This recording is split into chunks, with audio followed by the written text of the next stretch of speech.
Welcome back to L James Workshop. Today I'm going to be showing magnets and the easiest way to affix them to the bases of miniatures. Pause the video now to see everything that you're going to need, because some idiot recorded it and then somehow recorded it in slow motion, so there's 15 minutes of me holding a glue gun and some magnets and some baking paper to show you how to do it. So this is super simple, really fun to do. I've never actually done this before today.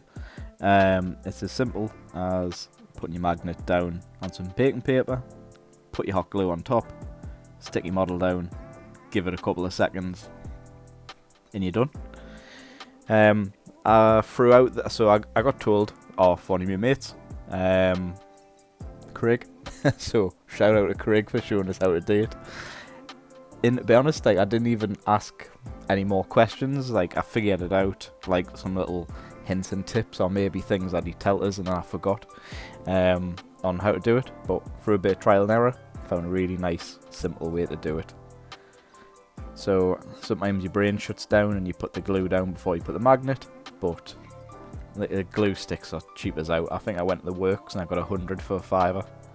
So realistically, you can end. I got through. By the end of this, I did the entire dark oath box, and I think I used 3 sticks, maybe. As you see here, this one I didn't leave for long enough and absolutely butchered. But it's easy enough to get your pliers and push it on. It does the job. It still works, but this one is just, unfortunately, it's very ugly. But as you see, it dries extremely quick. You give it maybe, and this is something I learned as I did it as well, is you maybe give them a minute and it's done. Here I'm just active reloading the glue gun. Again, be very careful. If you're maybe younger, the average age of my viewers tends to be mid 20s to mid 30s. Shout out to all the lads.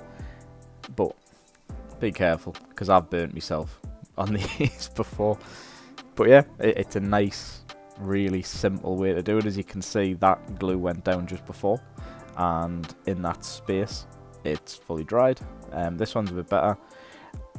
Put as much glue on as you want, because it's unlike paint, and it's easier to take it off than put too little on.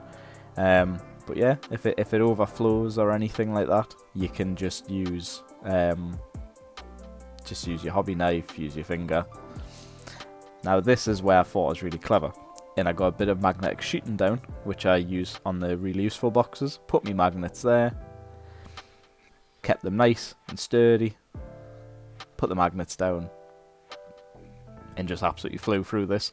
Made the stupid idea of doing the ones in the middle last, which was a bit awkward to get to, but other than that, nice, really simple.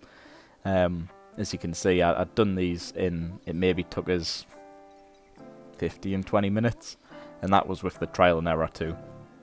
The ones also leaving your gun to heat up a bit more. As I got further on to doing it, it did become much easier, and it was less of a hassle to work with. But yeah, dead simple. This is the same stuff that, like I mentioned, I use in my really useful boxes. I don't use it for transport anymore, because I found another way, which I'm going to show just a little bit later in the video.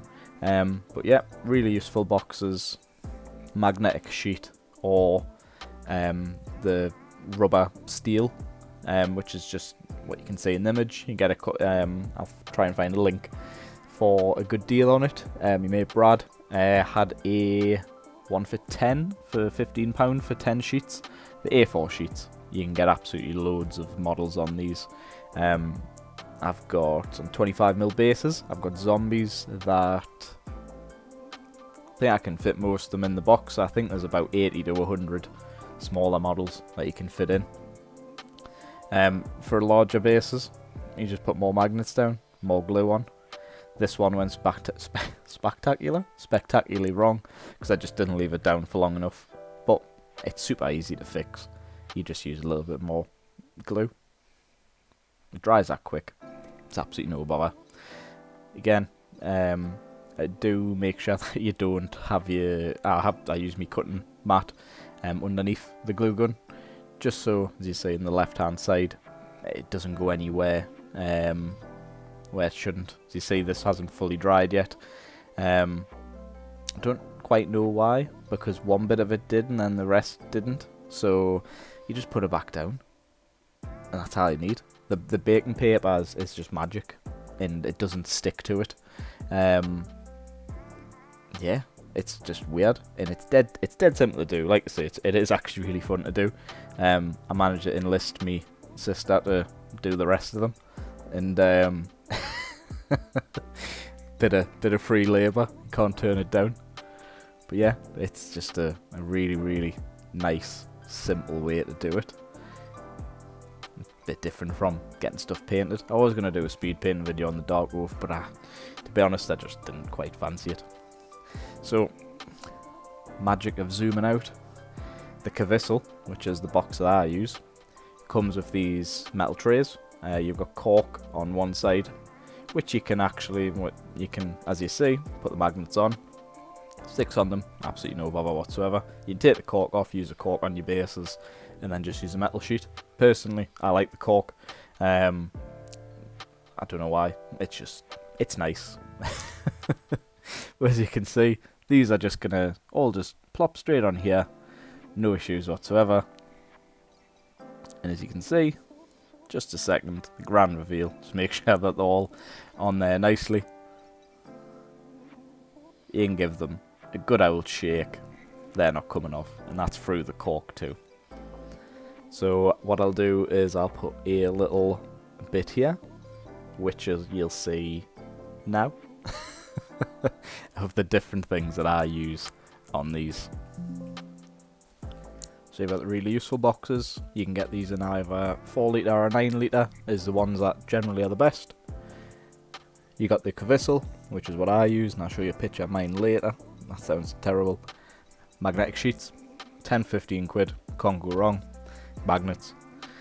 I use anywhere from like 5x3s to 8x3s. A lot of people say if they're too strong, they'll all start connecting together. I've never really had that problem, to be honest.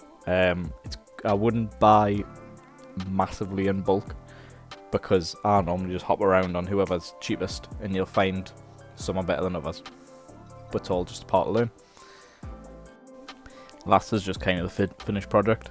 As you'd see, you get plenty on it with tray. A whole load of bigger armies. I use a bag from a company called True North. It's basically a Just Eat bag. So you can rock up and say who ordered extra sausage. But fits nicely. You fit all your books, dice, all that in. Be good people. Look after your mates. And then if you like the video, make sure you like it, comment on it, tell us how you transport your minis. It's all good.